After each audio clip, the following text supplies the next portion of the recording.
The night was quiet when David Hayes, a regular man living a quiet life, was abruptly yanked out of his home by a group of armed officers.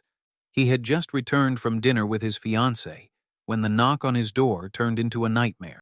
"You're under arrest for the murder of Thomas Reed," one officer declared, showing him a blood-stained knife, which was found near the crime scene. Confusion washed over David as he tried to explain that he had never met the victim, that he was nowhere near the location. But no one believed him. The evidence appeared damning. A knife with his fingerprints, a witness who swore to have seen him near the scene, and a motive that didn't make sense. David felt the walls closing in on him. The shock of being arrested for murder consumed his every thought. He had no history of violence. The very thought of taking a life repulsed him. As David was handcuffed and escorted to a squad car, his mind raced, struggling to understand the situation. Why was he being framed? Who would want to ruin his life like this? But no answers came. As he sat in the cold, sterile holding cell, the weight of the world pressed down on him. The hours dragged on as he waited for someone, anyone, to explain this nightmare. But the only thing he heard was the sound of the clock ticking. In the days that followed, the reality of his situation sank in. A public defender was assigned to his case, but she didn't seem to have much hope either. The prosecution had a rock-solid case. David was beginning to lose his grip on reality as the trial date approached. It was as if the whole world was conspiring to imprison him. He felt helpless, but he vowed to find out who was responsible for setting him up, even if it meant doing it alone. David's defense attorney, Linda Carter, was a sharp and confident woman, but there was something unsettling about her demeanor. When they first met, Linda appeared to be everything he hoped for, a seasoned lawyer with a reputation for winning tough cases. She promised him she would clear his name. But over the following weeks, David began to notice subtle things that didn't sit right with him. Linda's suggestions felt off, like she wasn't giving the case her full attention. When David asked questions, she would brush him off, saying, "Trust me, I've got this." Her lack of urgency made him uneasy, but he didn't want to jump to conclusions. As the trial neared, David's concerns only grew. Linda seemed overly accommodating with the prosecutor, almost too eager to accept their terms during negotiations. He overheard her speaking with the opposing lawyer late one evening, and there was a strange sense of camaraderie between them. David couldn't shake the feeling that something was wrong. Was Linda secretly working for the prosecution? Or was she simply a bad lawyer?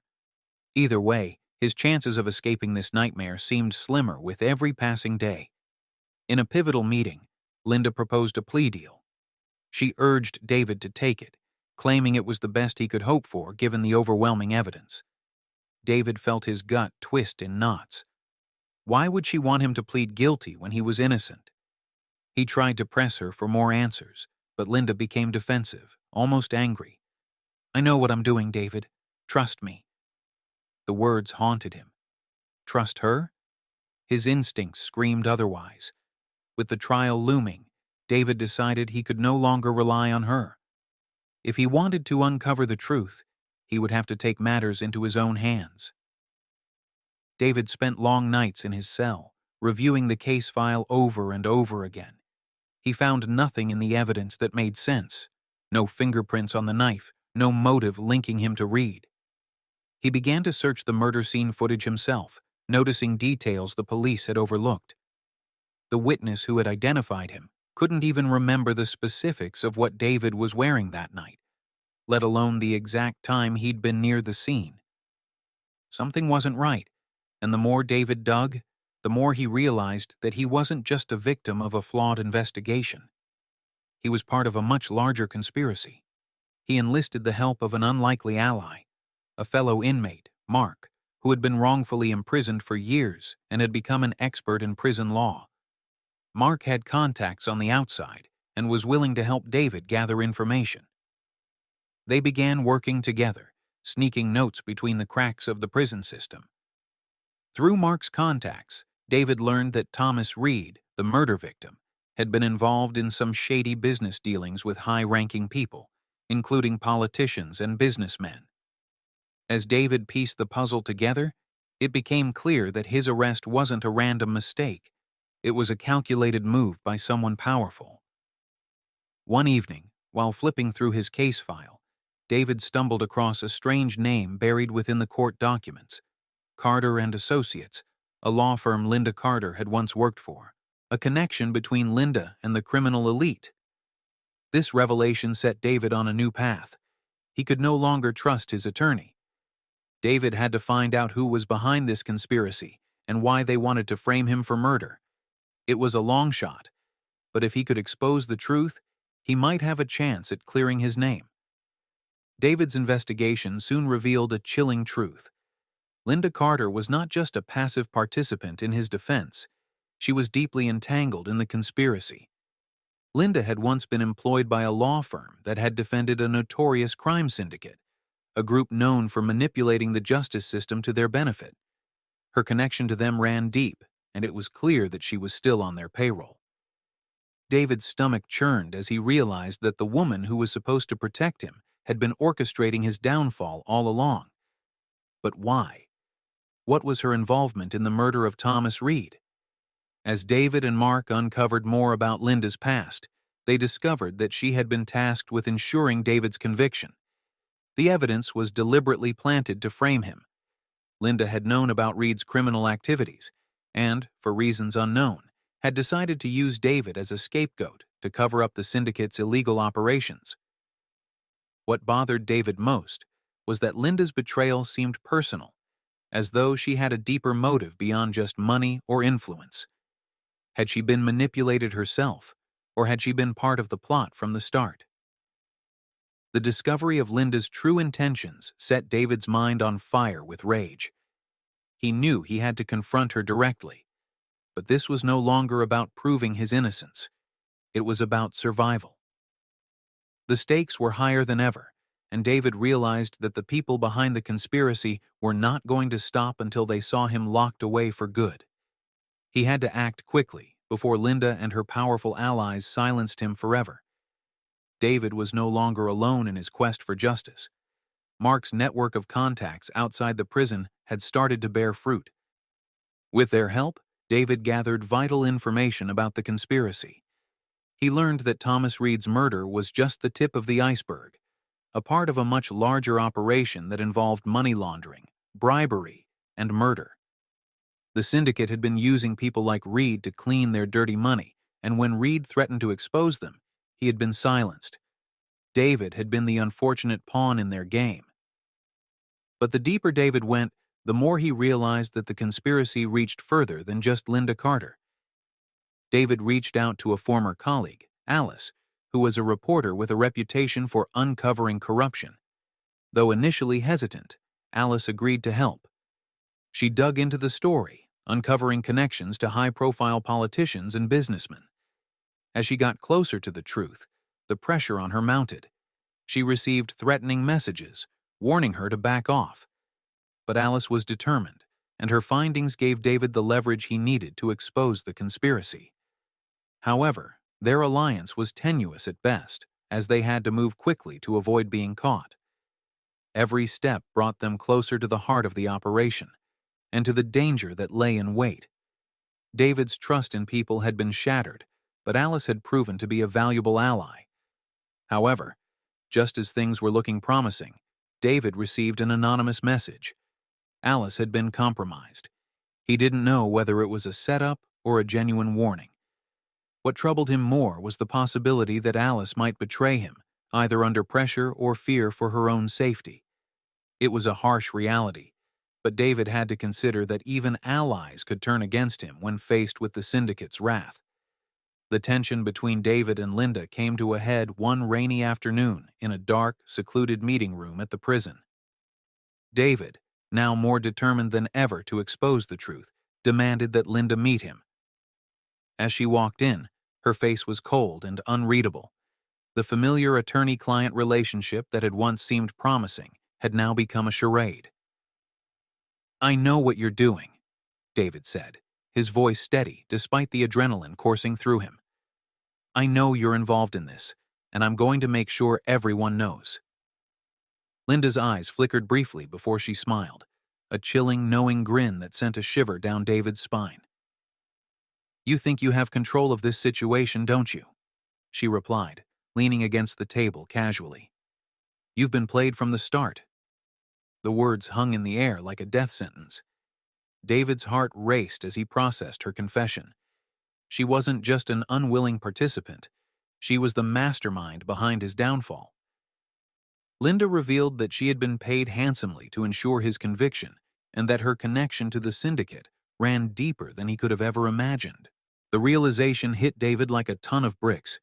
Linda wasn't just part of the conspiracy. She was its orchestrator. The weight of betrayal crushed him. He had trusted her, his last hope for justice. But now, it was clear she was part of a much bigger scheme, and his life meant nothing to her. The conversation took a more sinister turn as Linda calmly outlined the consequences of crossing the syndicate. "You're already dead in their eyes," she said with an eerie calmness. "But if you want to live, you'd better start thinking about what really matters." David's mind spun with disbelief. How had he allowed himself to be so blind? This wasn't just about his trial anymore. It was about surviving a conspiracy that wanted him gone. Knowing that time was running out, David knew he had to act fast. He could no longer rely on his legal defense or the system. It was clear that everything was rigged against him.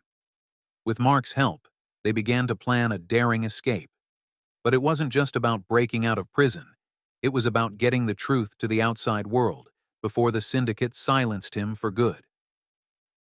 Mark's contacts smuggled in a blueprint of the prison, and together, they meticulously plotted the route. It was risky, and every step had to be executed perfectly, or they would be caught. As the escape day approached, the tension in David's chest grew. He couldn't afford to hesitate, not now. If he was caught, it would be game over. As he lay in his cell that night, he thought about his fiancée, Emma, and the life they were supposed to have together. The escape was not just for him. It was for her, too. He had to clear his name and expose the truth, no matter the cost. But as the plan unfolded, David discovered just how deep the conspiracy ran.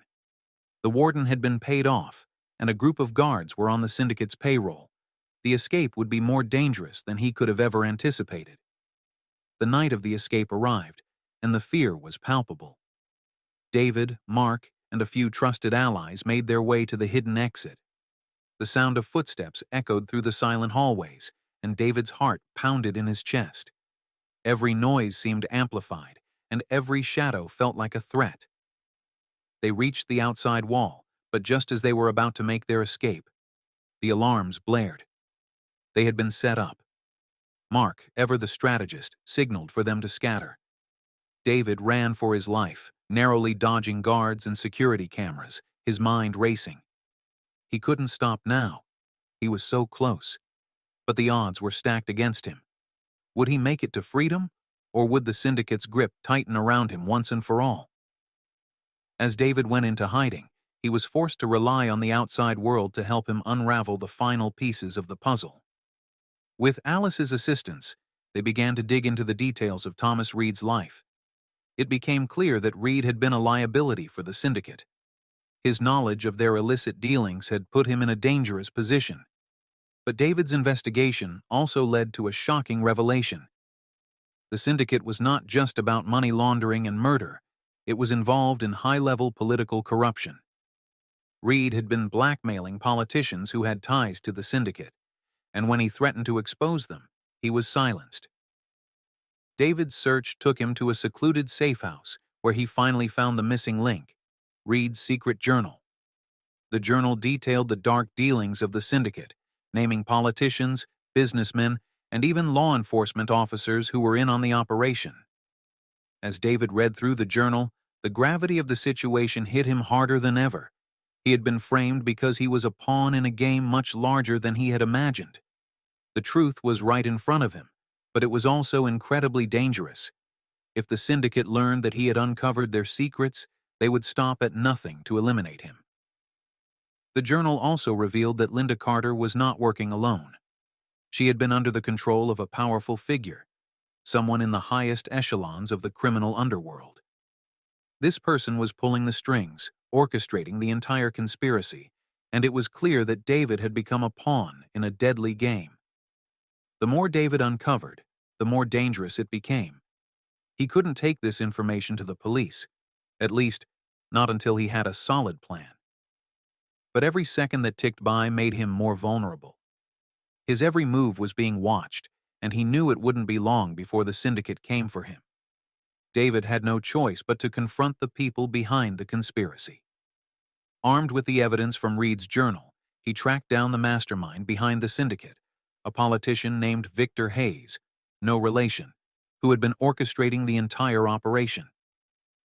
The showdown took place in an abandoned warehouse on the outskirts of the city.